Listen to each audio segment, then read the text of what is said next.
வெளியே சொன்ன உனக்கும் இதே கதிதான். தாயை கொன்றுவிட்டு தந்தையை மிரட்டிய 14 வயது சிறுமி. மேற்கு வங்க மாநிலத்தில் 14 வயது சிறுமியும் அவரது காதலனும் சேர்ந்து சிறுமியின் தாயை கொலை செய்து நாடகமாடியுள்ளது அம்பலமாகியுள்ளது. மேற்கு வங்கத்தின் தலைநகரான கொல்கத்தாவைச் சேர்ந்த 54 வயது பெண் ஒருவர் தன் கணவன் மற்றும் 14 வயது மகளுடன் பெஹலா பகுதியில் வசித்து வந்துள்ளார். இந்நிலையில் அவர் கடந்த ஜூன் 6ஆம் தேதி திடீரென உயிரிழந்ததாக கூறப்படுகிறது.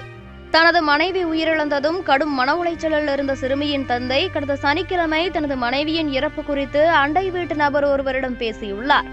அப்போது தனது மனைவியின் இறப்பு இயற்கையானது அல்ல எனவும் தனது மகள்தான் அவரை கொன்றுவிட்டார் எனவும் கூறியுள்ளார். இதனை கேட்டு அதிர்ச்சியடைந்த அவர் உடனடியாக இது குறித்து போலீசாருக்கு தகவல் தெரிவித்துள்ளார்.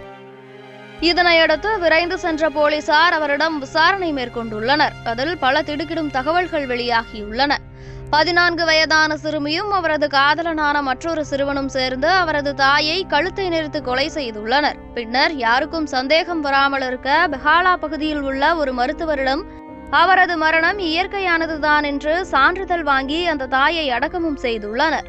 அத்தோடு நில்லாமல் சிறுமியின் தந்தை இது குறித்து வெளியே சொன்னால் அவரையும் ஏதாவது செய்து விடுவோம் என மிரட்டியுள்ளனர். இதனால் பயந்து போன தந்தை 2 மாதங்களாக யாரிடமும் இது குறித்து சொல்லாமல் இருந்துள்ளார். பின்னர் போலீசார் சிறுமியையும் அவரது காதலனையும் பிடித்து விசாரிக்கவே அவர்களும் கொலை செய்தது தாங்கள்தான் என்பதை ஒப்புக்கொண்டுள்ளனர். மேலும் இருவரும் இன்று சிறார் நீதிமன்றத்தில் ஆஜர்படுத்தப்பட்ட பின் கொலையின் காரணம், எப்படி கொலை செய்தார்கள், மருத்துவரின் பங்கு இதில் என்ன உள்ளது என்பன போன்ற பல விஷயங்கள் விசாரிக்கப்படும் என போலீசார் தெரிவித்துள்ளனர்.